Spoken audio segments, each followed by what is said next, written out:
When it came to addressing the idea of the score for the game, we knew that because it was a historical kind of alternate history game, that we wanted to have an authenticity to the sound that, had the allure of kind of the Victorian era, but at the same time, we didn't want to feel like we were kind of trapped or painting ourselves into a corner. Just like the visuals seem like they could have happened, in that time, but didn't quite, the music should feel the same way. We thought about things like, kind of augmenting instrumentation or kind of taking things and making them sound a little bit more uncomfortable than they normally would, and also kind of trying to bring some of that industrial feel into it that wouldn't have been something that musically would have been appreciated at the time period. Music is an absolutely essential part of the experience in every way. The sound of the game is just as unique as the visual. It has its own identity. That was very important for us from the beginning, especially for a game like this that has such a unique look and unique feel to it.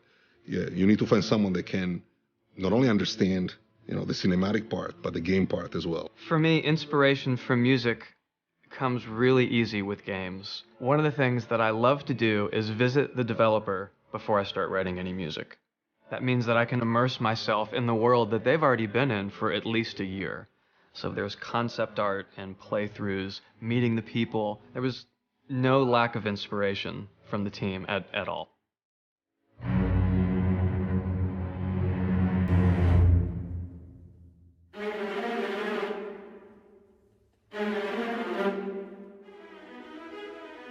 So for our game, the score was something that I think really we kind of wanted something that had an air of kind of historical nature to it. You wanted to feel like it's kind of period-esque. Given the time period that the game's set in, we're in the late 19th century, it seemed appropriate to have the full orchestral complement of live musicians, but we were very careful to keep it as authentic in terms of the acoustic instruments as possible. Everything's recorded live and everything's performed in real time. We wanted the musicians, the live breathing musicians, to really contribute that sense of emotion and weight to the score. Even our choice in recording studios played a prominent role in the sound of the overall score. We're here at Abbey Road, and Abbey Road has a beautiful Studio 1, but we've chosen Studio 2, which is the smaller studio, and it has a really punchy, warm weight to it.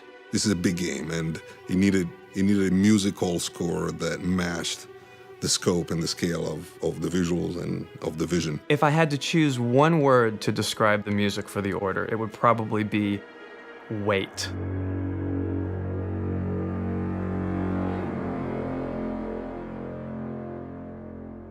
We wanted there to be this weight that is on all the characters, so that the world and the society at the time feels this burden of what's going on between, the knights and the half-breeds. When I'm first starting a project, the instrumentation is really the place that I like to start. And it's not even about what instruments I'm choosing, but what instruments I'm not choosing. One of the things that I thought would make this score stand apart from others is we have absolutely no brass. There's no heroic French horns or low, powerful trombones. There are essentially no high woodwinds. There are several bass clarinets, several contrabassoons, and bassoons. They provide this low growl.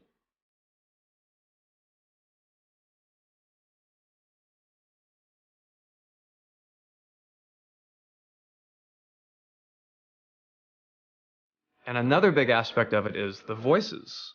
We have a choir, which is 24 men, of course. No sopranos, no altos, no tenors either. So we essentially took the low 25% of the choir and extended it even lower.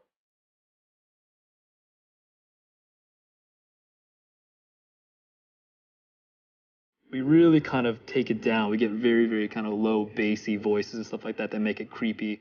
And we get kind of this strained, groaning kind of sound out of some of the performances that, when you see it in context with what's going on, it's very disturbing sounding.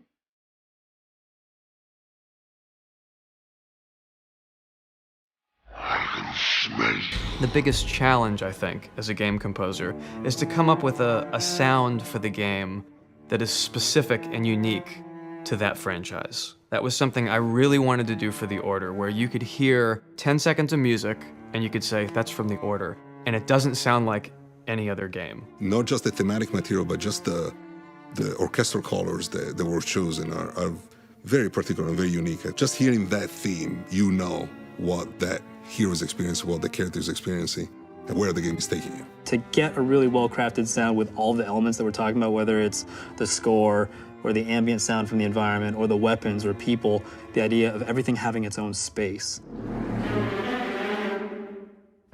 Different elements kind of own their range, and then there's a certain clarity that comes from them. People can go, oh, I can kind of take it all in, and maybe they're not really, focused on any individual part, but it all makes sense, and everything is kind of coming from a place where, to our ears, fits. We want something that people haven't heard before. We want an imprint. We want a sonority that people hear it and instantly think, that's the sound of the Order.